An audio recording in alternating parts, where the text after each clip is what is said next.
You went out? Yeah. Where'd you guys go? What's it called? Lake Effect? Yeah, we did that. The And lake as soon as the power went out, we pretty much bounced. Yeah, the power went out like on half the building, and then I went to the bathroom downstairs. I had to use my phone. It was like pitch black downstairs. It was a little sketchy. Yeah. Today's day and age, power goes out, freak everybody out. Was it mass exodus? No. No, they gave It's a bunch of hunters free, in there. free so beers for a little bit. Oh, they did? Yeah. What? To my buddies, and then they're like, "Hey, there's free beer." I walk up there, and they're like $13, and I'm like, Yeah, I didn't hear "You just anything told me about it was that. free beer." Jeez. $13, huh? Well, it was 2 beers, I guess. Yeah, there you go. I had to get one for a friend when I was there. So. All right, Brady, you want to do promo codes today? I can hit us off. You got it so good. Have I been doing well lately? You've been just acing them. So All we'll right. do those first, then we'll dive in. All right, maybe because of it, I'll get another coffee sent my way. That's all I want in You life. need it if you're up all night. Dude, yeah. I'm just. What time did you get back? I get what 12:30? Yeah, That's not too 12:30. bad. Yeah, I we think were, I was in bed by like 10:15. Yeah, it wasn't too late. that but- would have been the smart thing to do. Yeah, So but it's hard when you want to see a bunch of friends and hang out. that's it. I don't do this kind of stuff very often. So Yeah, ever. Yeah. Just once a year, maybe. Yeah. Yeah. All right, promo code time.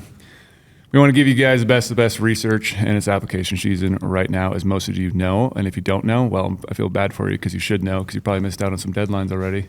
So use promo code podcast when you sign up for Insider. You're going to get 50 points back to the GOHUNT Gear Shop. That is 50 big dollars back in your wallet that you can use to purchase anything in the GOHUNT Gear Shop. So now's the time. Do your research. Do your due diligence. If you Dive had in. if you had $50 right now in the GOHUNT Gear Shop, what would you buy? I buy a goat knife. That's what I'm talking about right Towards a there. goat knife. Settle plug. You know, just had to do it. Which is a nice transition. We have is. Travis Nowotny, man, myth, legend. Gosh, the straight The- assassin. The kid. You I don't know. what I don't know if he's a killer. He's an I assassin. call you the Grim Reaper. Yeah, I That's don't know what about call you. that. Just a redneck. That's do- it. do you Just hear an that? Idaho boy. Do you hear that? You must. I hear a little bit of it. I mean, he picks up a tag, and then like 24 hours later, when this season finally opens, he's already tagged out with like 3 animals. Cuts a wide swath for sure. Just if you're not picky like Brady, then you have more opportunities. Whatever. You always kill big animals. Yeah, they're always too. giant. Yeah, they're never small. So where are you from? I am from Idaho, so What part? Boise, Idaho area. Okay. Middleton, Idaho, actually, but Born and raised? born and raised in Idaho, yeah. I'm jealous. So Yeah. What's the best thing about living in Idaho? tags, Tags. definitely tags. Yeah. So we want to talk a little bit about that. Just run through Idaho, and just kind of talk a little bit about the tag process. I mean, what it's like as a resident. It's obviously a great state for a resident, right? You can pick up general archery or even rifle, I guess, any weapon deer tags. You can pick up elk tags. Do you also apply for control hunts up there? Not for the most part, just because I do sheep and stuff like that. So it's Gotcha. pretty much just the oil species, So you have to pick your species, right? Yeah, exactly. So Yeah. You can either apply for deer, elk, and antelope controlled, or you can apply for one of the bigger yep, sheep, species. mountain Sheep, goat, or sheep, moose. mountain So Gotcha. killed my moose, killed my sheep. So now it's mountain goat time. So Oh my gosh. And those are once in a lifetime in Idaho, right? Yep. Yep. So you Yep. draw it, you're done. Yep. You've drawn both a moose and a sheep tag. Yep. Yeah. Yeah, I drew my moose tag back in, I was just out of high school, 2006, and it was like 50-50 draw odds then, so Yeah. drew the first time I put in, and then That's living life large. took me 10 years to draw my sheep tag. So That was after recently, that, right? so- That was a couple years ago. The sheep. Yeah, it's been a few years. I remember. It's been, I don't even remember, but been a few years. Yeah. How was that hunt? So it was an awesome hunt. So yeah, Rough. very rough and demanding country for sure. So Gotcha. yeah, it's kind of hunt I really like. One that just feels impossible. So Yeah. What's your background? Like, what do you do for? I mean, you have goat knives. Maybe give us a rundown on goat knives and how you got involved with that, and then what do you have a day job as well? yeah. So my primary job, I'm just an electrician. So I just recently went out on my own. So now I can actually have a little more time, and I don't tied down to working for somebody. So So watch out That's animals great. because if he has more time, Yeah. Oh my gosh. jeez. What's he gonna do with more time? Yeah. Do you have people working for you then? I don't know. Okay. No, I keep it small and simple. Gotcha. So. But you're doing your own thing, so you'll be Yep. able to kind of set your own schedule.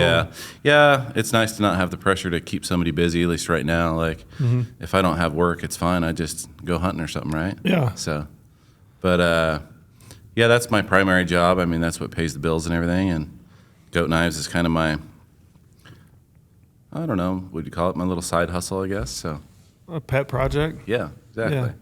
When did you get started with goat knives? It's been a couple years now, so like And- 2020, I guess, is when.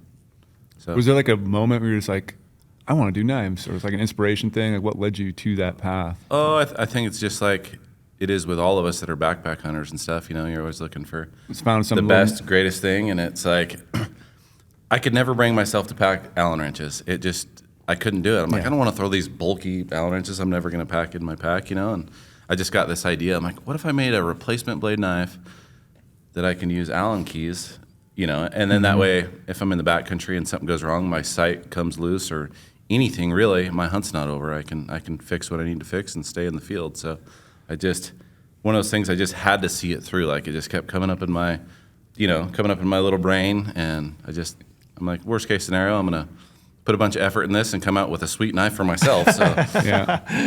I can't recall how many times I've had to use it to like tighten a tripod leg, or some little Cirque plate on the bottom of my spotter or whatever. Like pop that little Allen key in the back of the knife and oh yeah, Done deal. Well, before if it's something that's not important, like a loose tripod leg, you just kind of struggle through the trip Yeah, and not you worry just- about it. But now you're like, ooh, I got a bit for Yeah, that. So I could do it. yeah, they're pretty sweet knives. Yeah, I mean, I was trying to think if I've ever had a situation with my bow where I've ever had to use it, and I haven't. But inevitably, there's going to be a time when I have Yeah. to use it. I think so. Yeah, I mean, there's going to be a sight bar that comes loose Yep. or a rest. It seems like a lot of times, like I said, it was my tripod leg. That's tripod legs and Loose tripod plates for my just loose. It's easier just to Yeah. snug it up real quick if they don't have a D ring on it, And I just keep the little, whatever, quarter bit in like my bino harness all the time. Oh, yeah. So it's like, it's easy. You just grab it. Have you ever had anyone, though, I want to know, like reach out to you, like, gosh, I just used the product, accidentally had the blade open. I was working on something on my bow and like sliced the string open. Like that's the only word I ever have. It's like someone's touching their bow. I haven't had that. I mean, I would just think it's, put that a sheath on. little common sense. Should just go just away. pop the blade off real quick and use Yeah, it, I don't ever even carry. I don't Yeah. even put it in the sheath. Oh, I don't- really? No, I Yeah, just I don't ca- either. I'm loaded I all just pop the times. blade off, throw it down, use it. And I put just it- take the blades. I carry extra blades, like in my kill kit, and then I just carry the actual knife part itself on its own. I mean, I don't need to Oh, carry. a maybe I'm sheath. doing things wrong my whole life. Yeah. Well, at least I had this guy hit me up. He's like, "Hey man, this thing bent," and he like sends me a picture, and he's like, "Yeah, I was trying to tighten something on my bicycle," and I'm like, "Well, Oh, God. this is like an emergency tool, ultralight, like just in You thought case he kind of could thing." get rid of everything at a You don't shop and change work on you don't- semis. You don't change a tire with a goat knife. I know it's titanium, but apparently, I was putting a new tire on my kid's bike. Yeah, I'm gonna put a big, quarter-inch bit with a 3/8 on the back of it, so I can, change a tire. Yeah. Like, what's your thought process? there? Yeah. So that was your first knife. You launched into that, right? Yep, And yep. you started with the bits that fit within the blade or Yep. the handle itself. Yep, And you have a whole lineup of knives now. yep. Where, how much background did you put into? Because I will say, in my opinion, your knives hold a great edge. Yeah. I mean, I've used a lot of other knives. Like even within the last 2 years, I've used a bunch of different knives, and your knives do seem to hold a great edge. So, like, how much R&D did you put into like actually finding a company or Not some a way to ton, build- actually. Really? It was like I worked with this guy that was like a hobby knife maker. He like hand forged knives, and he told me about Nitro vanadium, and said that its characteristics were super good for corrosion resistance and holding an edge and things like that. And then I started to do some research online, and it was fairly new. So I kind of liked the idea that it was a new product and new type of blade steel, and I just kind of went with that with my initial prototype, and I just really liked it. So Gotcha. so Are you doing a lot of design yourself as far as like shape of the blade, That's all handles? me. Is it? yep. Which I find that's so crazy because they look really good, but they function 10 times, better as well. Like it's still a great mix of quality and it looks nice. Yeah, I literally I have the original sketches. I just sketch them out on grid paper and everything, and go into the machine shop and sit down, and they put it in CAD and everything, and it's just exactly make some minor tweaks and stuff like that, but Gotcha. Of all of them, do you have favorites? I'd say for actual function and usability and like hunting is totally the Ibex. I Yeah. think it's The just Ibex is such a super good light. board. It's bare minimum. Doesn't matter if it's a Cape Buffalo or a little dingo. I mean, you can Yeah. you can take care of anything with that. Just change the blade real quick, and it's cheap. Like, just makes sense, you know? Gotcha. And you're what, like 50-50 between fixed blade and replaceable blade in your lineup, or is it like I usually just pack one of each, you know? Like right now I pack the chamois, the new chamois, and then the ibex, and so. Yeah, got to keep both of them. Yep. I agree as well. I really like the carbon hunter.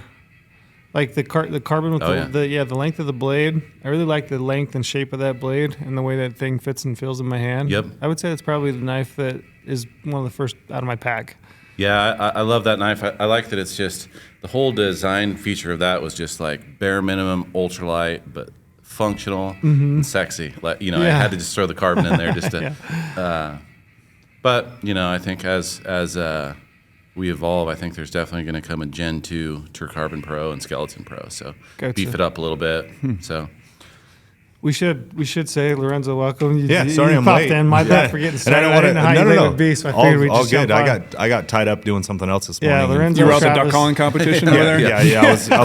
I was doing the good old high ball out there. That was me ruining the podcast for you guys. But I was gonna jump in. Sorry I'm late. But what's with all the international animal names? I like just the brand goat, you know. Yeah. I like ibexes. Like, I just think. Goat is just. Everything. Tom Brady, Michael Jordan, definitely not LeBron. Exactly. Like, not even fucking Absolutely close not, to being not LeBron. Why am I getting pointed at? I agree completely. Yes, I know, LeBron. I know. Do you want me to like LeBron? You guys You need said me to he's the defend greatest myself? of all You're a time. LeBron goat guy. Yeah. No, But I grew chance. up in both generations where I could watch Jordan and No I could watch chance. LeBron. But And if do you you watch even LeBron say- play and you watch Jordan it's highlights, Michael LeBron's way Jordan better. and Tom Brady are the only two goats. I mean, Kobe is like on the edge, On the cusp. he's a teeter guy. You could say it, but and some people might argue, but definitely not everybody. The only two that people will never argue. MJ and Tom Brady. So I agree. love GOAT, just, you know, the overall greatest of all time. We'll continue this discussion But, like, off air. 'cause I can The keep going. international animals, like what's with It it? just falls in line with goat, right? You know, there's unlimited names of, you know, Capra hunters, ibex, Yeah. you know, Argali. They're all going to come eventually. So Gotcha. You killed them? Have you hunted and killed them? I haven't. No. So Makes you dream and aspire to, though. yeah, Yeah, you can absolutely. dream about it. Yep. Oh, I dream deeply about it. Yeah. I can't wait to do it. At some point in my life, I will do it. But I think those ibex in the Florida mountains or whatever, Florida mountains, I think that would be a fun hunt. You ever done it? I haven't. Just, I mean, it's everybody you talk to. It seems like an impossible hunt. So Yeah. Have you applied? I have, but we Never- chase never it. drawn? We always chase it. Yeah, I've never drawn it. I've never drawn it either. But I was talking to a I'd love guy in New Mexico that guides a week ago, and I was asking him, I said, you know, of guys that you've guided up there with a bow, what are their chances of actually getting a shot? And he said he's had 100% chances.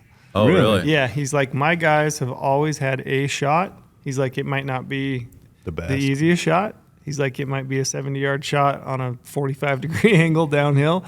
He's like, it's a tough shot, super technical terrain, but he said all the guys have shots, which makes me think it might be Doable. doable for a guy like you. That's what I think is just one of those things. It's like you go into that hunt like you don't know. I don't know anything about ibex, you know. So Yeah. you're gonna go there and you try to figure them out for a couple days, and then really hone in. And definitely want to before your hunt Yeah. be well practiced as far as it is a goat species, so I don't know if you could ever figure them out. Yeah.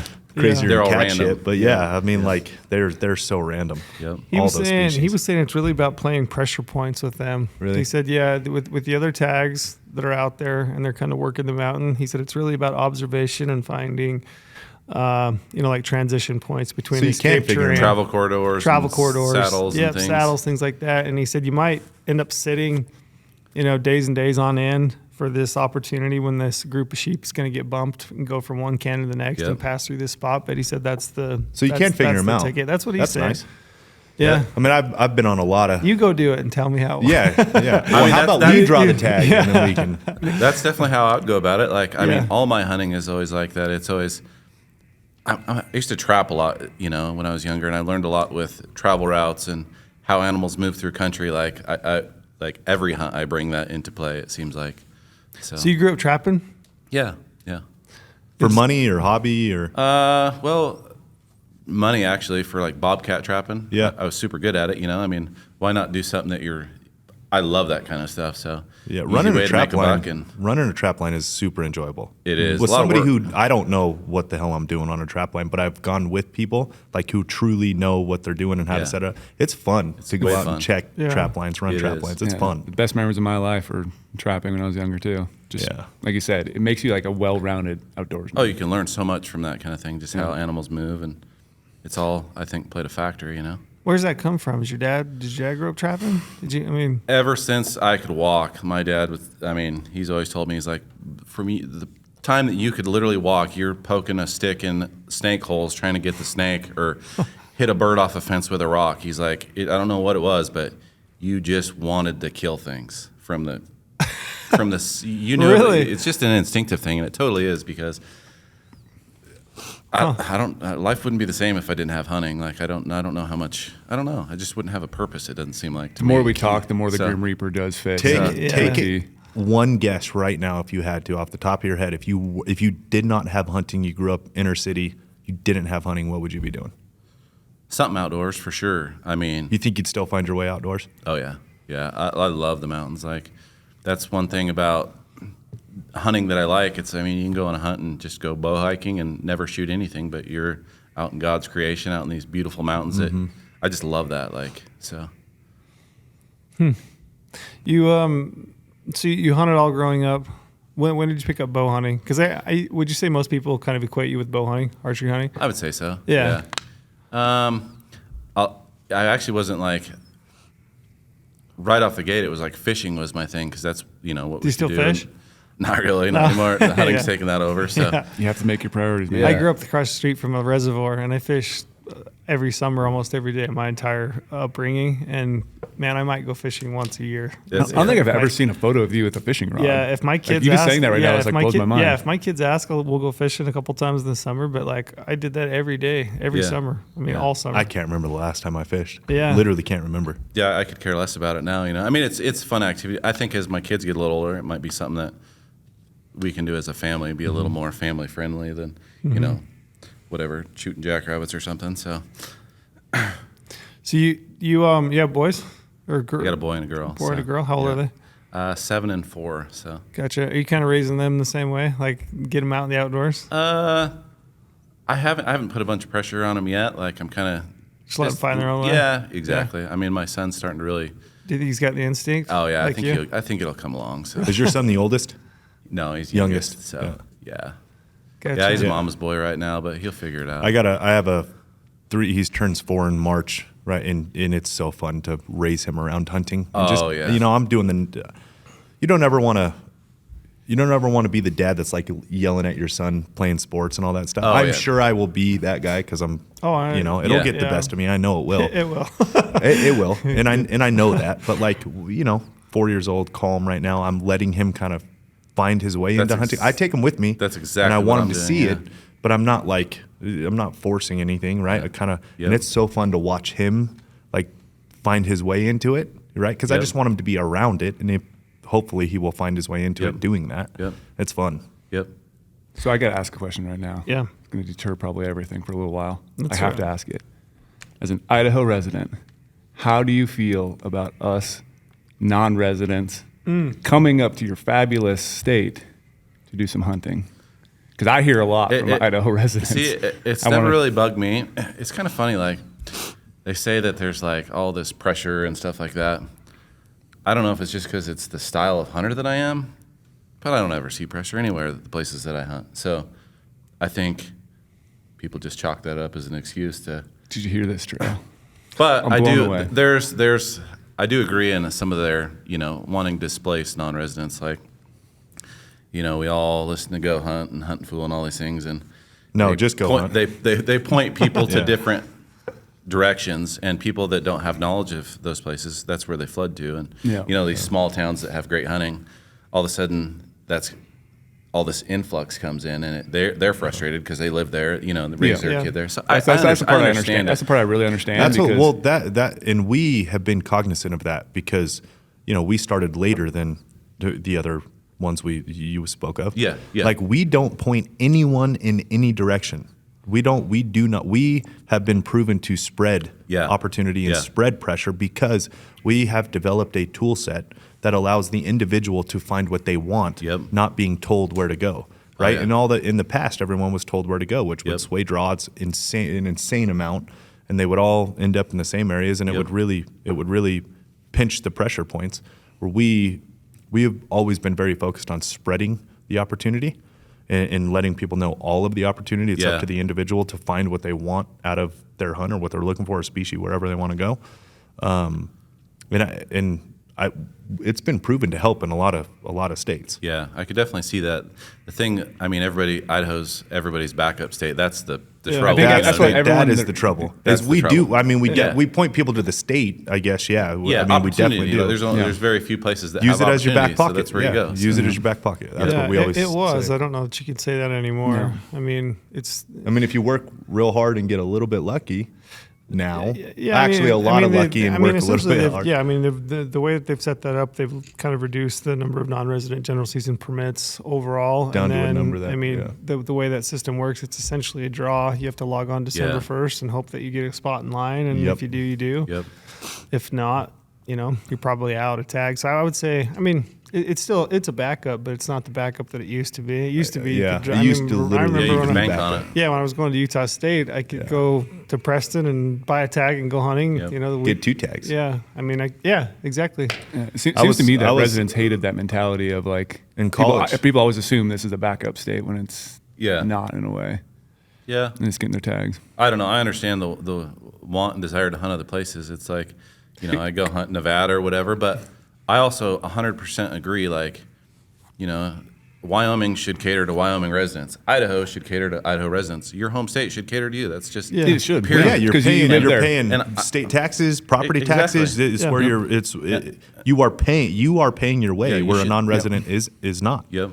I would love to have more people hunt Nevada. Yeah. I honestly would. And it made sense that I would not draw tags as often, even though it's pretty hard as a resident still, but it's like we just don't have the habitat and the water. We don't have the population numbers to support that, but I'm all for it. I wish we could. Yeah, but it's like, guys like you up there, man, living that dream. When you say that you don't see a lot of hunting pressure, how are you finding those kind of spots? I'm curious about your logic. Like, how do you go about? How much time do you put into scouting? How do you process that?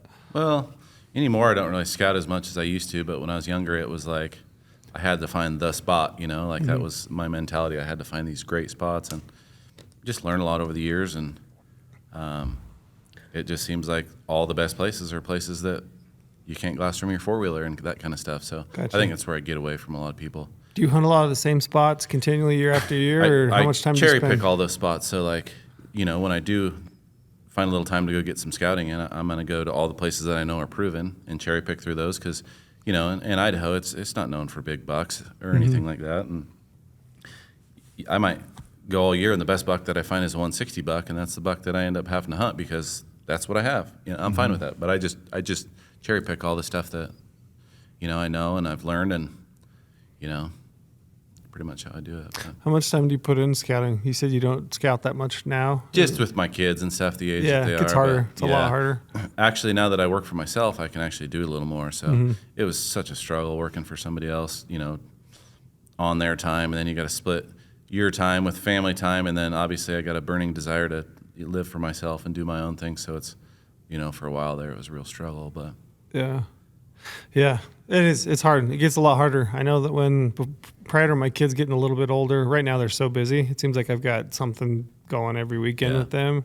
It used to be I could definitely get way more scouting time and even hunting time. It's a lot more challenging than it was. Even just the years you've been at GOHUNT, I've noticed that. Yeah, it's way more challenging. Tougher. I mean, I think back to probably the last year that I really put just an absolute ton of scout time was maybe 2013. Mm-hmm. I mean, it's been 10 years ago at this point, as I think about it. But I mean, it's that year I shot that buck with the big cheaters and I put, and then, I had an elk tag in 2010 and I put 18, 20 days in the summer, but yeah, I mean, it's not the case anymore. I would say most hunts now I'm rolling in very limited, most of the research. How much time do you put in e-scouting? I mean, a lot in new places, out of state and stuff. It's all e-scouting and. What about your home state? No? No, I do. Oh, you do? I do. Yeah, I'm continually looking for new places to hunt, you know. So, yeah, fair amount, I would say. Gotcha. So, Is that your drive of adventure, trying to find a new spot, or any other pressures coming in? yeah, some places dry up, you know, Yeah. just over time. I've noticed, you know, some spots that were just loaded with bucks, all of a sudden you can't even hardly find a buck anymore. So You it's, killed them all. Yeah, You I shot have, 'em. I have shot 'em hunting. out. I have hunting ADD. It's hard for me to hunt the same spot all the time. I love Yeah. hunting new places. Yeah, I get like that, that's too. what I genuinely look forward to is Yeah. whenever I draw a new tag, go to a new place, because it's it's hard to find new spots. Yep. So it takes you hunt the same spot for a couple years till you find a new one, and I love that first year in a new spot. So I'm always driven to I love finding new places. yeah, I get that. One thing I do know, like that I've learned anyway, like the spots that you hunt continually are the spots that you can be really successful at, because you Yeah. learn Yeah. just 1 year you can learn so much about how the animals use that area and stuff, and it's nice to always take that to the next year. Like Nevada, I went there and I've killed pretty good buck opening day. Yeah. 3 years that I was able to hunt, you know, and I think it's just going to be better because I know exactly what those deer do now. So like in that situation like that, like what's your mentality when you spot a buck, you're with have your bow? Are you stalking it right away? Are you waiting for the optimal opportunity? Or are you kind of like one of those guys who's slightly risking it because you're killing so frequent, like early in the hunt? So to me, it seems like it's like a mix of rushing in there, but I don't think I ever really rush it. I would say like everything is calculated, you know, and a lot of it is just instinct, I guess. Like I do certain things because I've played it over the years in my head, and I don't always sit and ponder on everything I do. But one thing I do is I always get as close as I can safely. So like from the second I find that buck, I kind of check Start out the working. situation and I get in as close as I can. Yeah, you start working immediately. You exactly. don't wait for him to bed. You don't do it. You just start working. Unless it's like, especially like in an area where it's like timbered or something like that, where I might not be able to pick them up, so I get in as close as I can, so I can just, once you lose that buck, you're hosed for the day for the most part. But if a buck was in a high basin and there was a couple trees in there, and you're going to be able to sit there and watch him bed, then I might sit back and let that buck bed, and then kind of come up with a game plan. But Yeah. for me, it's always get within, I guess, as close as you can safely, and then just let it play out, whatever that is. Like whether he's going to bed down and I'm going to slip in, or in the evening he's getting up and feeding up over a saddle and I can tail him with the wind in my face right behind him. Like I don't know. It's every situation. I've killed bucks and bulls, in about every situation, and I think getting as close as you can and then letting it unfold is what's really helped me, I guess. So Yeah. getting in the game is what I really call it. Just get in there and get in there. We're sitting back and just waiting for the perfect opportunity. Your opportunities and days go by, and as nothing's days ever go by, it nothing's gets harder ever and perfect. harder and harder. So Yeah, nothing's ever perfect. yep. There is a level of making it happen, right? You got to let it happen, but you also have to make it happen. Yeah, you can't force it, but you got to get in the game. Yeah. Sitting on the other side of the canyon, waiting for the perfect situation, to me, It's not going to work. yeah. I see that a lot. I see a lot of guys that'll sit on a buck or bull that they've seen, and especially, and it seems like the bigger the animal, the more you can talk yourself into like just Playing it sitting safe. and watching, playing it safe. I do the same thing. I do it all the time. Yeah, I'm notorious for that. Yep. Like slow play, Yep. and a lot of times it doesn't work out. So that's hard. I mean, that's a hard balance to find. Like Yep. you want that animal so bad, and you sit and watch it, and you almost talk yourself out of it because you don't want to bump it. You don't wanna screw it You up. don't want to screw up. And I'm the that's- exact opposite. Yeah. Yeah. I'm the exact opposite. I wonder if that comes with like the ability that you've had to like hunt. Do you think so? Like hunt I- so many big, like good, I mature think so. animals? I've been insanely blessed, fortunate, lucky, whatever the word is, to be able to hunt a lot of big stuff, a lot of cool places. But my personality though is like I'm just like a full send. Yeah, go for when it. I make my mind up, my wife hates me for this. I've said this a million times. I'm sure people get mad at me for talking about this all the time in the podcast too. But carnivore? carnivore? Should we bring it up? What? Did you say carnivore? But like when I make my mind up, it's changing it. it's my biggest. It's a huge blessing for me and my personality, but it's also my biggest weakness too because it gets in my own way. So when I see an animal that I want, I am like, fuck it, full send, Yeah. go, like let's go. Yeah. You know what I mean? And I have missed some opportunities because I did push the envelope too far too fast. Yep. I didn't know enough about the animal. I didn't know its escape route. Didn't know whatever it is, right, and end up losing that animal. Yeah. But it has worked for me at the same time. So like it's kind of hard to get out of my own way when it has worked. Yeah. I'm like, so every time I see one, I'm like, Yep. let's go. But I kind It's of think on. there's really no like playbook. Like I'm speaking about mule deer, and there's no set strategy. Like we do this every single time, that Yeah. buck is dead. There's no- It's yeah. always different. Like Every when I situation's glass up different. something, how you approach it, or come from below and come up. Like Yep. wait for them to ambush, Yeah. like you said, get a little aggressive, be patient. Thinking No through playbook. in my head too of your point, I think I am over aggressive because I am expecting to have the opportunity again in the future, the next year, maybe 2 years later, whatever it is. So yeah, it probably affects my decision making. Gotcha. I don't have that like, oh, this is my one. Yeah, one chance. I don't have that. Yeah. Yeah, one thing I've noticed is like those bucks, especially those ones that I really, really want that are like next level, they always elude me. The buck that's like, that's a great buck. Anybody be happy with that buck. I'd be happy with that buck. I can kill that buck every time. Every time. Do you but think- that yeah. next level, it's just pressure on yourself. It's Yeah. It really and how is. you say they always elude you.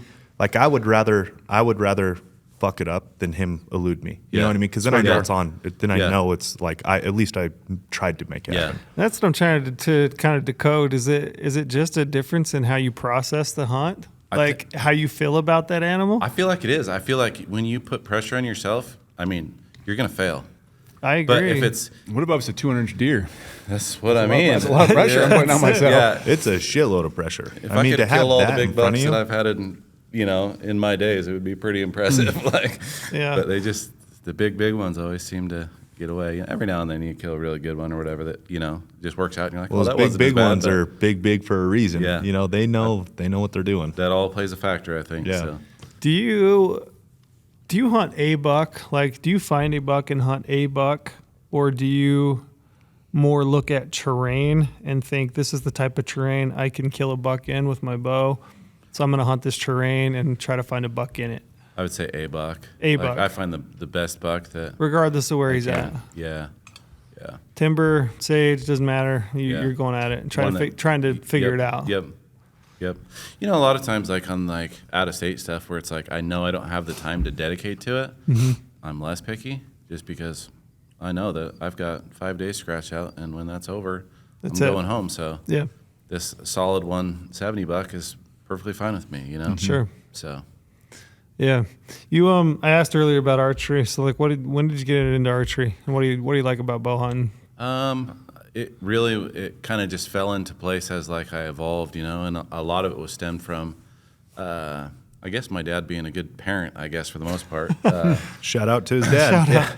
He didn't want us to get hurt. He didn't want me to run around with my guns and stuff like that, but I could get away with a bow and arrow for whatever reason. So that once I got a bow and arrow in my hand, I could freelance, keep that in my room. You know what I mean? Yeah. Oh, Go dang. try to kill cottontails, things like that. And once I started to shoot a bow, like I don't know, just watching the flight of the arrow, watching hunting shows. I mean, back when in the day, like there was very little out there that you could see, and any kind of content, whether it was like Primo's videos, shooting deer from tree stands, like I just absolutely loved that vision of just an arrow blowing through a deer with blood coming out, and that mystical flight of the arrow. I just absolutely love that. There is something genuinely real in the flight of an arrow. Oh, like there it is is. therapeutic. That's when people I've always shoot. said this. This is my favorite. It's one of my favorite feelings Yeah.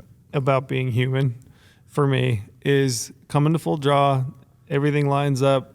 Your anchor feels perfect. Your forearm, everything's nice, relaxed. Arrow breaks, and like getting to watch that arrow land perfectly in a Oh, 10 yeah. ring. It is like the most satisfying Yeah, feeling. I I don't know agree. how to explain it. Have you other guys than that. have you It's- guys seen Cam Haynes' new lift run shoot series he's doing on YouTube? Yeah. Yeah. With a lot of non-hunters, the exterior of anyone knows how to shoot a bow, but like these bigger personalities out there, Yeah, like a little bit. Yeah. Michael Chandler was his first, the UFC fighter was his first. Then you had Chris Williams, the guy from London who lives in Austin now, never picked up a bow. The look on their faces when they hit the balloon at 74 yards, it is like that is archery. Yeah. There is something so true about that flight of an it's arrow and like satisfying. the satisfaction, the therapeutic side of it. There is something to if it. you had to pick between only bow hunting and never getting to actually shoot your bow and practice with it, or you can shoot your bow all the time, whenever you want, you got a great range, but you never get a bow hunt, which one you choose? Ooh, that's it'd be bow hunt. bow That's a hunting? great Dude, question. I love the game of it, so I Yeah. feel like I've practiced enough in my life. I can just pick it up and still go put it. I where it like needs to this be. what if. We need to keep this for the rest of the podcast. That's a good one. How much do you shoot? I don't shoot a ton. Like I don't shoot all year. Let's put it that way. Gotcha. It's like basically like, you know, bear season's come up. Like a month and a half before bear season, I'm really picking up my bow. I mean, I'll shoot my bow, but like not every single day like I do when I'm getting prepared for a hunt. Mm-hmm. Anytime I'm getting prepared for a hunt, it just, you know, I get my bow tuned, I get all the legwork done, and then it's just get my sight tape built, dialed, and then it's just a matter of I only shoot like 3 to 6 arrows in an evening, and that's it. Like perfect arrows, not just shooting arrows. I go to shoot perfect arrows and then put my bow away. You're a perfectionist, minimalist perfectionist. Yeah, I feel like, well, I've learned this like when I was younger. I used to just shoot and shoot and shoot, and then you create bad habits. Yeah. So I know how to shoot a bow. Yeah. You know, I know how to repeat the same thing every time, and I just if I can Practice just does do not that, make perfect. Perfect practice makes perfect. I agree with that. So yeah. that there is a fine line there. Like practice, you can end up ruining yourself in practice. Yep. Perfect practice makes perfect. And that's the same thing when it comes to the final leg of actually killing something in bow hunting. And that's where I think a lot of people miss the bill. Like when I was a kid, any opportunity I could to kill something, I don't care if it was a doe or whatever, I did it. And I got years and years and years of killing stuff as a kid. Yeah. Rabbits, coyotes, white-tailed does, antelope doe, you know, whatever. Just all that repetition is just built up, you know what I mean? And Yeah. then It's really funny you say that. So, like in the office, we have a lot of new hunters, and I have a lot of, you know, I've grown up in Vegas my whole life, and I get a lot of questions about like getting into hunting and starting and all this. I always tell them, just go kill as much shit as you can. It doesn't matter what it is. You learn Like you so will work your much. way up. If you're going after a 6-point bull, you'll get there. Don't worry about that right now though. Go kill as much shit as you can. Yeah. Literally, anytime you have the chance, just kill.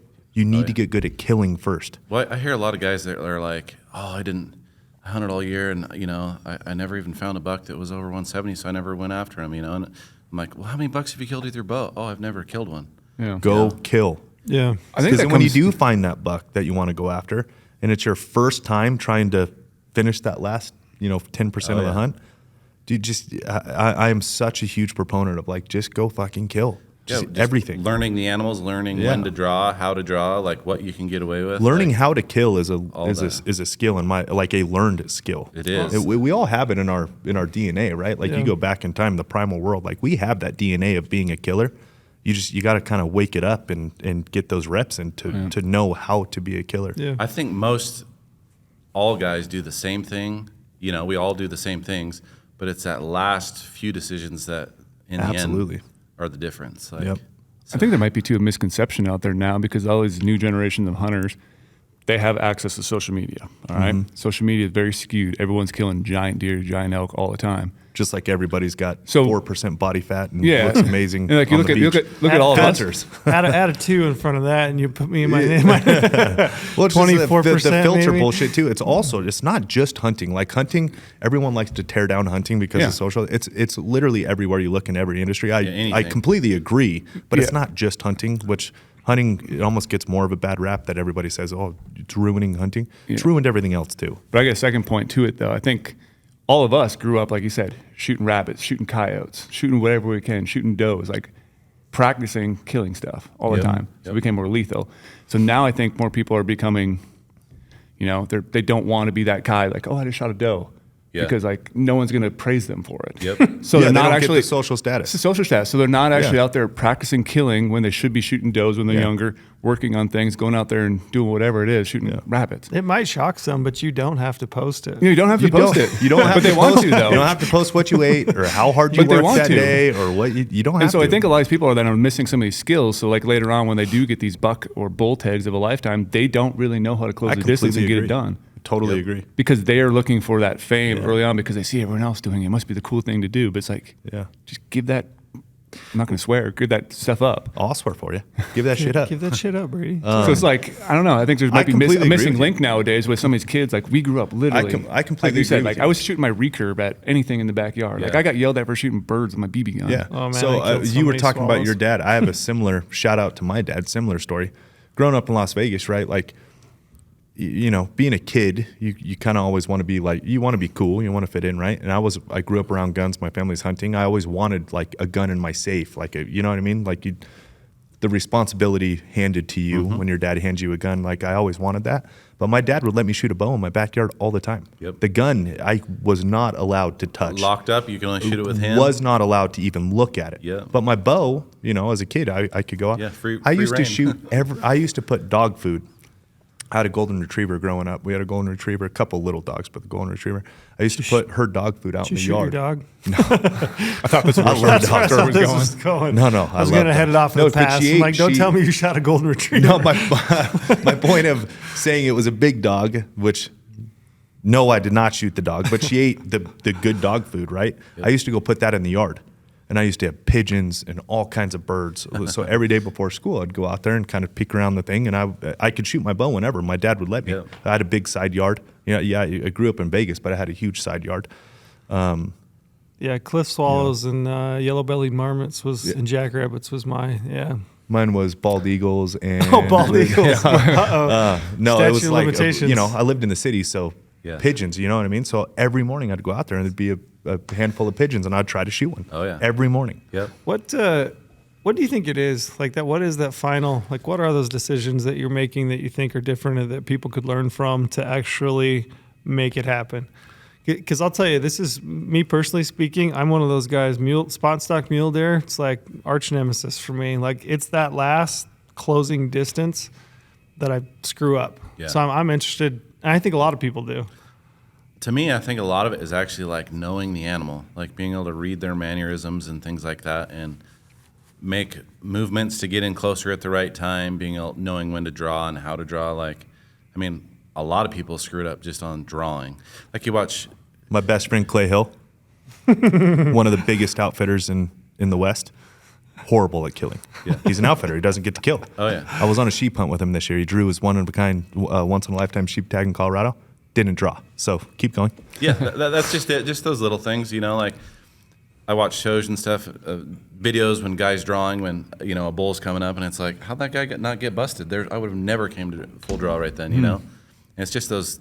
I don't know, just those This is The little things that you're stacking up. the little decisions, and a lot of it I think is geared towards being in that situation so much. You know what that elk's going to do. You know what that deer's going to do in different situations. You know what I mean? Mm-hmm.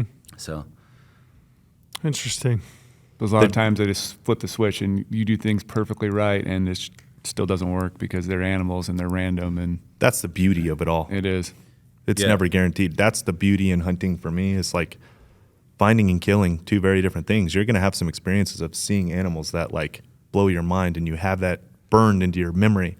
But killing, like Yeah. that's the beauty of it. It's none of it is guaranteed. yep. Do you have you've hunted everything? I mean, Idaho. I see you'll kill an antelope, elk, deer. You know all of it. Do you have one that's your favorite? I mean, mule deer's definitely. Spot and stock mule deer. Yeah, just I think the country that it is, and just the mule deer. I mean, there's nothing better than mule deer bucks. Do you have a buck or like a story that you could share that's like meaningful to you in some way, or that like you think people could learn some lesson from?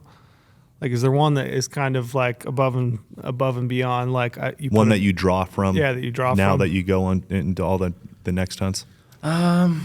No, I wouldn't say there is. I mean, there's obviously bucks and stuff that are super special for me and meant a lot, you know. But What's your favorite buck? I'd probably say my big old 3-point with kickers. That's Straight three with kickers. yeah. What kind of country did you find him in? High desert. So Sage, straight sage, rock. Yep. Rock, ribbon cliff, high bitterbrush flats. You know, Shoot rim him out of his country. bed in a Yep. in a Shot him out of his ribbon. bed. Yeah. I love that. What's You get in those cliffs and they're bedded. Ooh. I love that high desert It's the type buck. best. I just know that Yeah. type of hunt so well. I've done it so much. It's just And Idaho has a lot of that. Like I hunted southern Utah and Nevada my entire life growing up. Very similar Yep. country, central Nevada, southern Utah. Like those ribbon cliffs. Oh, yeah. So fun.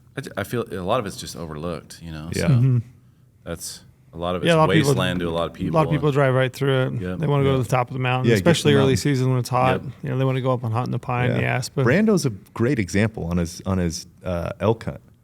when he's in the bottoms chasing elk in the pinions, right? Like the elk are rutting. He's got an archery elk tag. Yeah. Shoots 190 plus inch mule deer just down in the desert bottom. You know what I mean? Like they are there. Oh yeah. Yeah.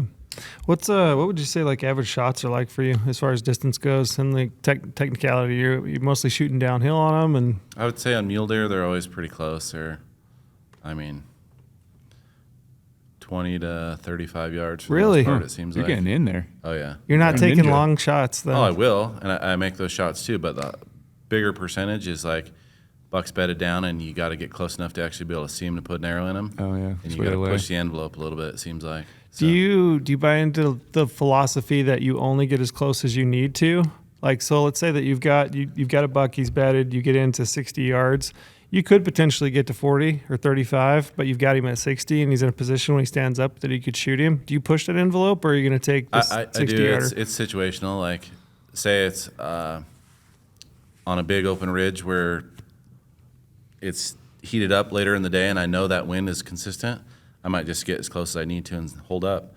But if I have any inkling that the wind could screw it, I'd rather push that envelope and get in and get a shot. I mean, I'm still moving in like a cat, you know, slow and methodical, and I'm not pushing the envelope by any means. I'm just going a little slower and watching it unfold until I, like, okay, yeah, I can't get any closer. This is it. So. How slow do you really go? Do you know what I'm saying by asking that question? Oh yeah, and it's I say everyone's situational. Like, is the wind blowing? Like, can they hear me? Like, can I hear myself? Like, can you hear your own footsteps? If you can hear your own footsteps, that mule deer can hear you, and you need to go very, very slow. Like, it's just all those things play a factor. You know, sometimes, you know, you can see the buck's antlers just over the top of the rim, and you can move a little closer. There's wind in your face, and you can just get up there, and then you know when the top of his head starts to get exposed, it's time to really start the slowing primo down. setup when you But- can see the tips of their antlers. Oh, yeah. That's Eyes when your horse covered. is racing. Oh, You know you're going to get that's something the soon. primo setup. I get a lot of people that are like, you hunt open country a lot. Like, how do you, like, their terrain's not set up to get in close. The more open country, the better, I feel like, because you can keep your eye on the animal. Like, just watching what it does when its head's down. Like, if, for the most part, if you're sitting still, when they're looking your direction, they're not going to pick you up. So, Yeah, completely agree. So go slow, but be calculated in it. Yep. Yeah. I mean, I'll go as slow as it takes. One thing I don't do is, like, when I go in on a stalk, like most people, it seems like they're like, oh, I need to go in and get this shot and get it.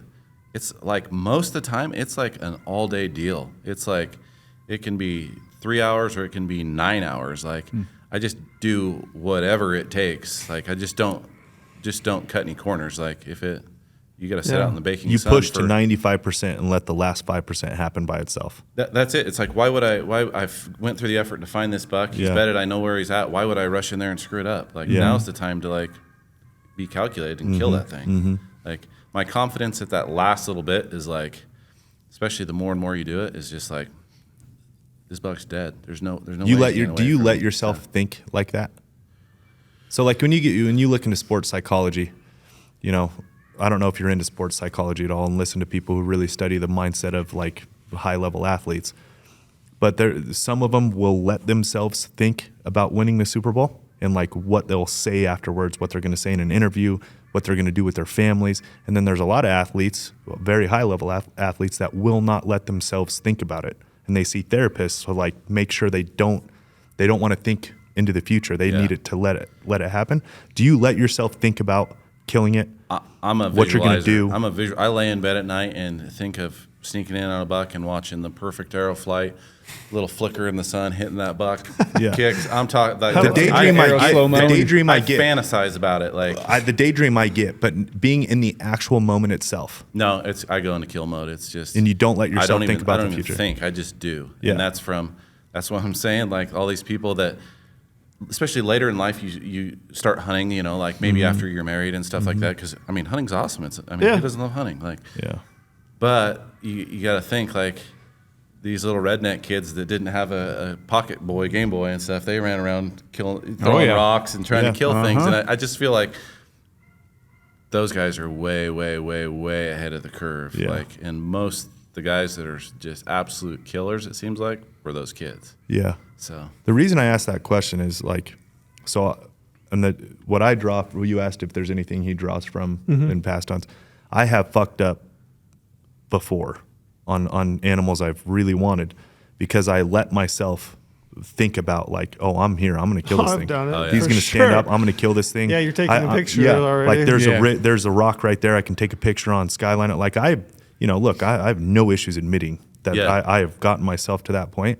And when that last 5% started to happen, it wasn't what I had in my mind, and it kind of threw me off, Yeah. right? So now every time I hunt, I actively catch myself.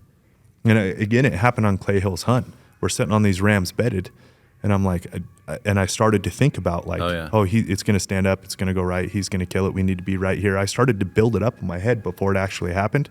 And I actively now, when I archery hunt, will stop myself. Like, no, quit fucking thinking. Don't think about it. Let it happen. Don't build anything up in your head. I play out situations like that, and and I think I don't know if it's exactly what you're talking about, but like, just from here's an example. I guess I don't know if it's exactly how you're going about it, but I was coos deer hunting just a few weeks ago, and I'm sneaking in on this buck, and he's with a hot doe, and I'm like 150 yards, and I'm kind of tapped out. I can't safely get closer, and I'm sitting there, and I see that buck kind of suck his nose in and like put his ears back, and I hear him snort wheeze. I'm like, there's another buck right there. Like I just instantly knew that there was another buck right there, and I didn't even see another buck. Anyway, he stiff leg walks to the left, and I see this other buck, a bigger buck, and this buck's super aggressive, and he goes to basically run that buck out of there, and that my intuition just from experience, like I'm like, this buck's gonna go get pushed through that saddle. So I instantly knew, I did this big half circle jog and set up in that saddle. Here come that buck. You know what I mean? Like, you know how it's going to play out. So, a lot of times I play it out like that, and that's how I make my next move. But yeah, that's good intuition. I don't have that good of intuition like that. I mean, I'm confident in my abilities to read the animal's body language and when to push, when to back out, when to draw. I'm comfortable there. I get ahead of myself in trying to like think what they're going to do. Like I've got myself in bad situations doing that. I wish I was better at that part of it. Yeah, well, I think that's what I do then. A lot of the decision making that I do, it's just like reading their mannerism, and it's like, oh, there's a natural saddle right there. Yeah. This buck's pushing that buck that direction. He's going to push that buck until he's away from that hot doe. He's going through that saddle. Like, and I just do you think that's that's a God-given talent, or do you think you can learn that? Experience. I think you can learn it, but I think I think he's working from, I don't know how old you are, but 30 years of experience probably at least of seeing things. I wish I was better at that, because when I do that, I have found myself in a worse situation than before I thought through it. Yeah, like I wish I was better at that part of it. Well, a lot of animals are predictable in their habits if you know what they do. Just like in that situation, like I watched that buck suck his nose in and pin his ear back, and I knew I was going to hear a snort wheeze before I even heard it. Yeah. Like I've seen it on TV, I've seen it everywhere, and I knew what that buck was going to do, and I seen him show that aggression, and I just knew that that's what was going to happen. Like, and I think same thing with elk hunting, mule deer hunting. You just see that so much. You make that decision in your mind before you really have to think about it. In like that, I knew what to do. Like just like that. That's why you're a killer. I backed up, hauled ass down. Yeah. Did you kill that buck? The buck jumped my string, but I should have killed that buck. Yeah. Yeah. You had the shot though. Yeah. Yeah. That's why exactly. That's why you're a killer. See that? Yeah. That's that next. It's that next level. It's that level from seeing it play out. I mean, a lot of people I think could look at a buck, snort, pin his ears back, hear the snort wheeze. You're like, okay, another buck's in the area. Then it's like that next equation that never occurs to them. Well, it's weird. Like that's what I mean. Like sometimes, and I'm sure I'm not the only one. Just for whatever reason, like because I get asked the time, they're like, well, what do you do? I don't think about it. I don't know, but I knew in my head just by sneaking up, you're in my flow subconscious. State. Yeah. I knew there was a saddle right there. You're in flow state. I knew the terrain and everything in my head. And as soon as that buck do that, I knew what to do just like that. Mm-hmm. It's like when athletes talk about they play their best games when they're in the flow state. Like they're not actively thinking, but it's just naturally thinking. Yeah, like exactly. That's it. spot. I don't break down anything. It's just kind of a natural thing. Like I just That's why it's hard to tell somebody else. It's hard so to relay hard. that information because people ask all the time, "What is it? What is the difference? What do you do differently?" It's like I don't know. Yeah, this comes from experience. Yeah, just being out there all the time. Mostly what I tell people is I always equate it back to, and I'm not on your level by any means, but like I equate it back to time. It's just time spent, whether that's time actually out hunting on that hunt specifically, or time that you've spent previously in the field, or the time you spent in the summer. I mean, really, I think a lot of it boils down to just time. Nothing replaces time in the field and getting out there for yourself. Yeah. Yourself and learning. Like Those not reps. what everybody else says to do. I mean, that's a starting point. You could take it and can run with it. Run with it, but like nothing replaces getting out there and learning it for yourself. So. Gotcha. What do you like for bow? I mean, what are you looking for in a bow? What's the most important thing to you in regard? Is it noise? I mean, what's your effort you put into it? Did you already go through what he shoots? No, I haven't yet. What I'm a bug do you shoot? diehard Hoyt Hoyt guy. guy. Like Hoyt, I love that back wall, how the feel of it, that kind of thing. But for me, like I shoot 80-pound bow. I've always shot 80-pound. I'm a bigger guy. I have no issue shooting 80 pounds. So Real strong guy too. It sounds like 80 pounds. Bump it up a little bit, but I don't shoot a super heavy arrow or anything. I shoot kind of I shoot like a 467 grain arrow, and nothing crazy. Smoking fast. With a 100 grain broadhead. I'd rather have. I got a little longer draw length, and I shoot 80 pounds, so I can get away with. I don't need a super heavy arrow. I'd rather have a little flatter pin gap, and I can get away with more. You know what I mean? Like I can flock shoot a little bit. Misjudge something by 8 yards and still smoke the buck. Yep. In a pinch. So I'm in the same camp. I am as well. What do you like for sight? Yeah. What do you shoot for? I really like that Excel. That's just the pins 0-0. I just picked up that new dialed. Seems a lot similar. So you had a chance to play with it at all? I just barely got it. Is that a 5-pin, 3-pin? It's a 3-pin. Three. So I like the pins. I like the idea of that angled elevation rail. Yeah. It's very unique. Very unique. It looks good too. I like the light aperture, being able to gather light, just slide that open. I've got bad vision. Me too. So I really like small pins and very crisp and bright, like especially for those longer shots. You wear contacts? I had LASIK, but it's still bad. It's going downhill as I age. So I need to go get it touched up again. So. Do you stabilizer wise? How do you set your bow up? I've got like a do you put back bar? 12-inch cutter on it. No, I've never done that. Like I know I would like it. I've never tinkered with it, but it's like bottom line is I got to pack that thing. So yeah, they're heavy. I can get away with a little weight out front, a little longer stabilizer, and still shoot great. So for what I'm trying to do, Gotcha. In a kill situation, 70 is kind of my cutoff. It's just I like to get closer than that to feel like I really earned it, kind of thing. So You shoot fixed blades or mechanicals?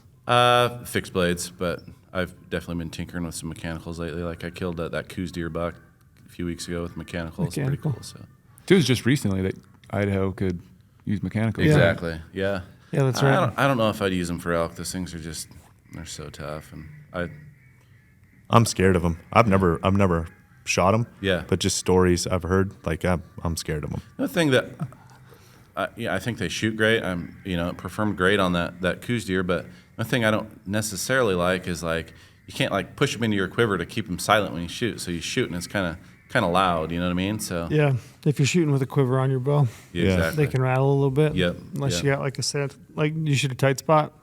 Yep. Yeah.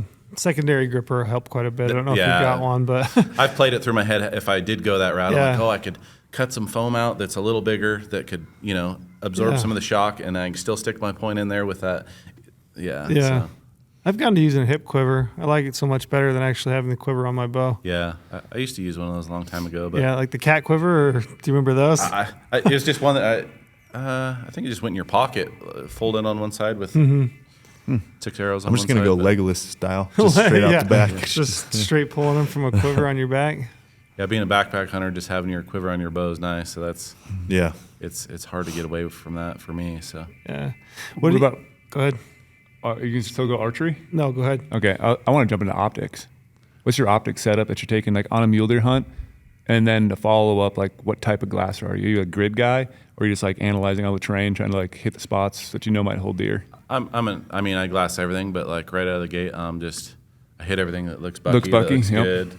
You know, stuff. You know, like the ridges and stuff first before something goes over the top of the ridge. Yep. You know what I mean, and then hit everything else when I have time. But I use like a 10x42 EL Swaro just for my primary glass. I'm gonna get those NL Pures this spring. Oh, buddy. My buddy pulled a set out of his pack, and I pulled him up next to mine, and I'm like, I hate you. Aren't they crazy? I have to. Here we go again. It's one of those things where, like, how could it get any better than the ELs? I didn't think it would. Yeah. Until you look through them. It's night and and day. it's like, what? So Did you say you use range-finding binos? No. No, you use an extra, like a handheld rangefinder? Yeah. Gotcha. Yep. So that and just a 65 Swaro angled for the most part. And then... glass not a tripod? I'm not a big tripod guy. I mean, when I get the NL Pures, I will be, because I've never wanted to send them off and have the end of my things threaded. Yeah. So. Yep, exactly. But I mean, I'm always, like, when I glass, I sit down, I'm always on my knees. So I'm solid, like, so. Yeah. Are you doing a lot of like midday glassing with like spotters, trying to pick up deer in shadows? Or are you kind of one of those guys who's going to start with my spotter. You never like, glass with your spotter? It's only to size something up. So yeah. Everything is with my binos. I don't know if that's correct, but it works for me, you know? Yeah. And, you know, I glass everything all day. Are you sitting in one knob, or are you going to be the guy who's moving around, getting different angles, shadows, and looking into them? Yeah, until my eyes get super tired, take a little cat nap, hop back up again, and just, you know what I mean? Aren't those naps the best? Oh, they are the best. 15 minutes feels like 4 hours. Oh, yeah. Yeah, you just feel like a new man. Mm-hmm. Literally. So, I love it. Yeah. Do you spend a lot of time backpack hunting, or do you do both? It just, whatever it takes for that animal. Yeah.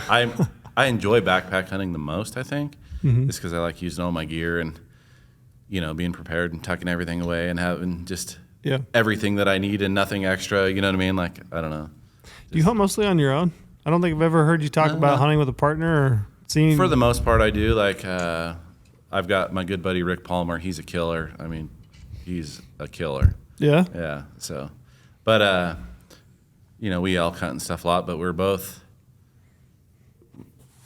on limited time as far as, like, we don't want to hunt together and then only I have an opportunity to kill something. So we'll hunt together and split up, and he kills a bull, then I'll go help him pack it out. And so a lot of that lately, for the most part. Like, I'm not, you know, on these out-of-state hunts, like, I like to go with a buddy or something like that just for the companionship of it, you know, like camaraderie. Yeah, whatever. Like, I like that. But, like, my home state, I'm like just a solo guy, it seems like. As I get a little older, it seems like I want to go with people more, though. Like, I feel like, I don't know. Interesting. How old are you, if you don't mind me asking? 30, just turned 37. So. Yeah. Yep. Starting to get more communal in mindset with kids and all that stuff. Yeah. I'd say that. Like, I'd say that I feel like I'm not as hardcore as I used to be. You know what I mean? Like, it's just more about, I age, it's more about just the experience. And, I mean, no doubt, I'm going out there for one reason. reason. Kill, but it, you know, if I can have someone come with me and, you know, have a good time together. It's weird how becoming a parent kind of changes that mindset of shared experience. The selfishness. Yeah. It's really interesting. Yeah, it is. I mean, I was a wildly selfish, and I still am, to be honest. But like, it's weird how you start to shift a little bit into like more shared experience. Oh yeah. See, I was all about, like, I'm the same way as far as like opportunity. I want to be by myself because I'm the best hunter, and I'm the only one that can spot that buck and go kill it. My buddy can't spot it and have the chance to go kill it. You know, so yeah, I get that for sure. But Brady's loves to be alone. I love that. Loves it. Just aloneness out in the mountains. Every decision's my own. All my thoughts. That's all. Whenever we ask you why you love it, that's the first thing you always say. Yeah, it's every decision is mine and mine only. No question in my mind that I am a way better hunter by myself than with somebody. There's only one thing on your mind, and that is it. I agree. So yeah, same.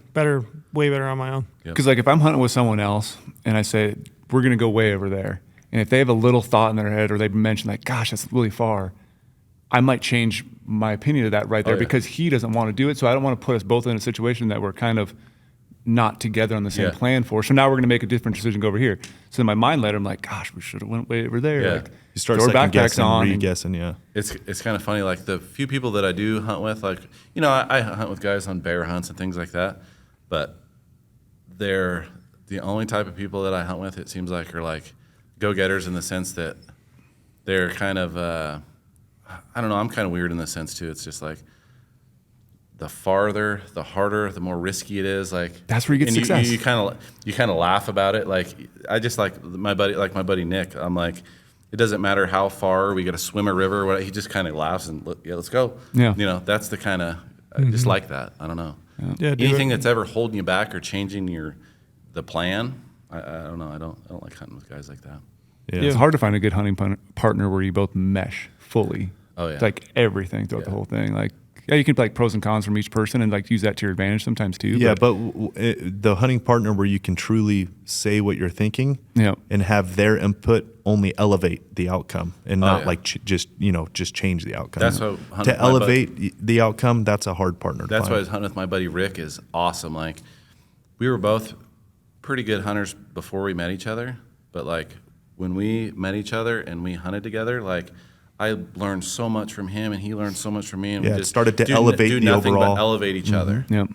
Yeah, that's a tough thing to find. It really is. Yeah.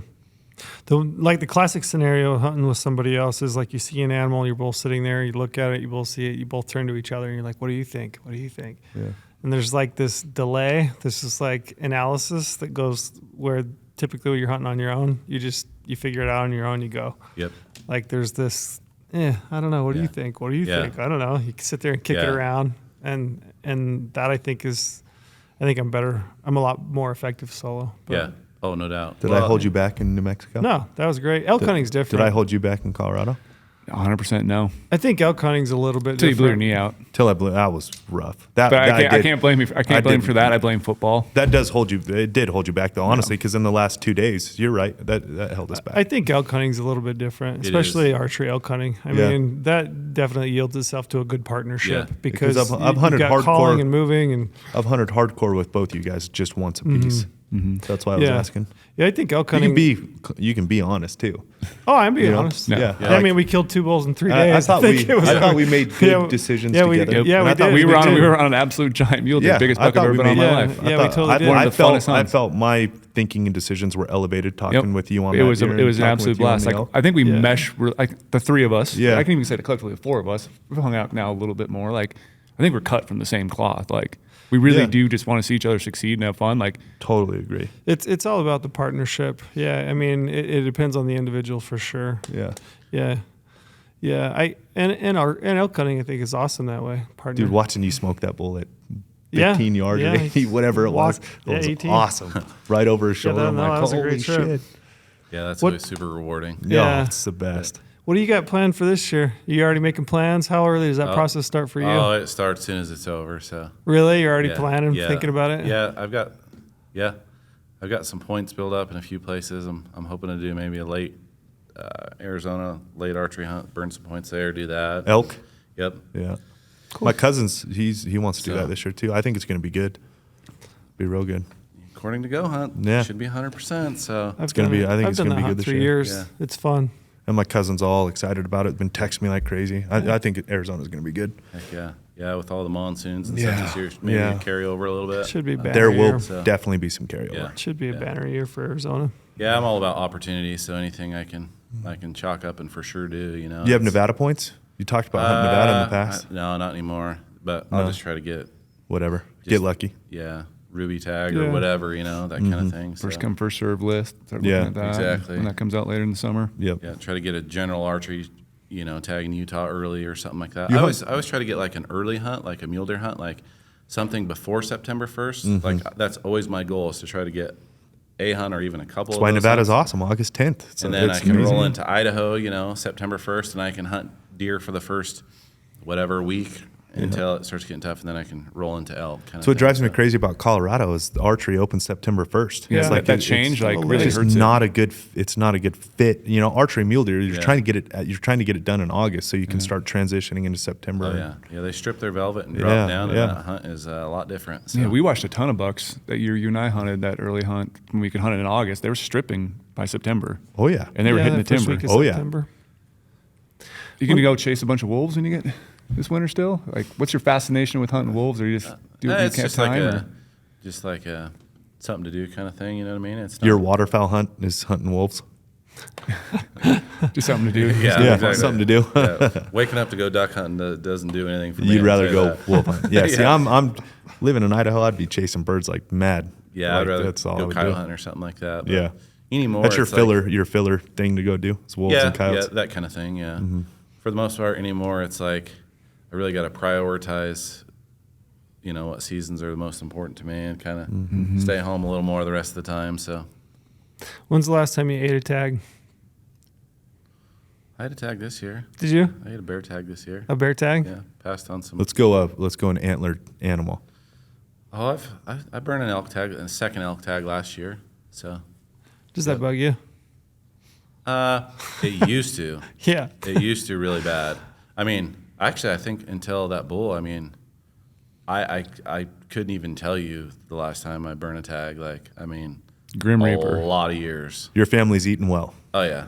No, I mean, yeah. But I would say as I get a little older, I don't absolutely have to fill that tag. The reason that these tags weren't filled was because I passed animals and did things that I don't normally do. So, Yeah. Yeah. It is interesting. I'm the same way. It used to really bug me if I didn't fill a tag. Like really, really would eat at me. And I can eat a tag now and I don't feel yeah. too bad about it. Yep. I kind of leave it by the wayside. I don't think about it. It kind of goes on. Do you ever think there's pressure to fill a tag? That's the other doing what you thing. do? No, I don't. I mean, no, I don't, Yeah. to be honest. I don't know. It still bugs me if I. Does it? Yeah, it still bothers me. Yeah. It still bothers me. I'm not. I love killing. Like I Yeah. I do. I'm. Yeah. I mean, I pretty put a lot of- psycho about it. I like harvesting, getting up to the animal, like just That's me looking at too. the bases and looking at what he's got going Yeah. on and the character. And if I eat a tag and don't get it, it bothers me. Yeah. Yeah. See, I'm one of those guys. It's like I'm a trophy hunter until I'm not. So like, mule deer. It's like I'm trying to kill the biggest buck on the mountain or that I know about until it starts getting down, and it's like, oh, I'm gonna be happy with that buck. I'm gonna go kill that Yeah. buck. And Yeah. I love the game of it. I love every aspect of it. Like Mm-hmm. I want it all. So, Yeah. but Do you feel pressure? Do you mean? I used to. I think that was a lot of my drive to just like prove everybody wrong kind of thing. You know what I mean? Just that, I live for hunting. It's my jam, and I want to be the best at it. But anymore, I kind of feel like, I don't know, it just kind of changes. Yeah, a lot yeah. of it's having kids and I- stuff. I Like feel my the same mentality way. just changes. Yeah, my mentality has changed for sure. Like that shared experience, Yeah. not I'm a trophy hunter until I'm not as well, and Yep. when I'm not is when I have my wife and kid, and Yeah. have a more of a shared experience type of hunt. Like I'll go Yeah. kill anything, but like not killing still. I don't mind the transition of like what you're willing to go after and not go after, Yeah. but I Yeah. hate walking away from not ever having like Oh, yeah. the I mean, buck it's, or yeah, I the wouldn't bull say- to look I- at and the character and no matter what it was, just like just having it to look at. Yeah. I don't feel completely cool about it, but it still stings, but it stings less. I don't. Yeah. I don't think about it a lot after the fact. I think a lot of it, like especially like early, was just proving to myself that I could do it. Like Yeah, building and my that's- own comments. And now that I've done that, it's like I know I can do it. Like, That's what I don't was need gonna to. say. Now you can It's choose. like I've proven it to Yeah, myself yeah. that now it's like now I can go after that what I really want, Mm-hmm. and if I don't end up shooting something, I've given it 110%. And you still to try to know kill you could this. have done it on some of the ones you passed. and- Exactly. yeah. Yep. Like I know personally that I could have killed a bear and I could have killed another bull, or Mm-hmm. whatever. So Another bull. yeah, That's always a crazy thing. Another bull, yeah. yeah. I don't know. It's been a long time since I burnt like a primary tag. That's for Yeah. sure. Like Yeah, but an That's- over the counter type of tag, Yeah. something like that. yeah, like my normal deer, elk, antelope kind of thing. Gotcha. But when I get second tags, I look at those as just a non-pressured opportunity. You know what I mean? To just go shoot something else. But Do you guys got more questions? I answered a lot of the ones I wanted to touch on. Come back to me. Give me 1 minute to think. I'll throw one last one at you for me. Do you have like any parting piece of advice to people that want to be more successful, specific to spot and stock bow hunting? Like, what would that be? Like, I know that's a broad question, but if you could just what's your take on that? I would say like the biggest thing is just get out there and learn as much as you can and try to just build on that and then be confident in what you do. Like that's one of my biggest weaknesses before it kind of like clicked for me was I was never confident in what I would do. I would go say I'd go hunt this canyon for this reason, I still didn't have the confidence. And it wasn't until like I believed in myself that I don't need to be in the spot. Like I came here for a reason, a gut intuition or whatever. Like just believing in that and seeing it through is when it all kind of started to click for me. So I feel like whatever strengths you have, like once you just build upon your strengths, you know what I mean? Like if you're good at shooting, like make that your go-to and just be confident in that aspect of spot and stalk hunting, you know what I mean? Or you're good at finding, just hold on to something that builds your confidence. Be confident, because, you know, to consistently kill things, you got to have that confidence. Like that's one of the biggest things, in my opinion, is just being confident in your ability. So everybody's got their strong points and weaknesses. So I would just build upon your strong points and then, you know, just put in the time and effort. And I think eventually, you know, if you got the drive and desire, it's going to fall into place. So it's good advice. Very good advice. Play to your strengths. Just be confident to kill, right? Yeah. Take what your God-given talent is, whatever that is, and roll with it and be confident in it, and everything else will fall into place. Trust your gut. Yep. Gotta trust yourself. So cool. The grass isn't always greener, you know. Yeah. The guy that killed that big buck from the road, you know, that was just luck that one time. So yeah. Well, good. We appreciate you jumping on. For sure. Thanks for having me. Yeah, that was a blast. That was a good conversation. Always fun hanging out with you, buddy. Yeah. Awesome. Appreciate it. Yeah. So. I mean, I think this is the first time we've actually ever met in person. We've kind of kept in touch Yep. via social media, but you're definitely somebody I've always looked up to as, I mean, I don't like the word, you know, like hunting celebrity. I don't like it. I think it's kind of silly and lame, but like I've definitely looked up to your skill set. I appreciate I think that. your skill set is admirable. And if people are out there looking for a good role model of spot and stock, DIY, hardcore hunter, I would put you right up there near the tip top. So appreciate you stopping That's awesome by. coming from Trail. That's appreciate that. And when he said, because we're on a planning this podcast, he's been in charge of like planning. What did he say? He goes, he's just an absolute stud. He's the straight up killer. Goat Knives, owner of Goat Knives, Absolute designer of Goat straight Knives, up killer. Parentheses, Western Big Game Grim Reaper. Like, that is that's him in a nutshell. I appreciate that. That's you're the guy. So I appreciate it. Thanks for being stopping redneck in. worked out. So That's how it works. Same here. More people can learn from that. Same here. Well, thanks. Yeah, appreciate it, man. Thank you.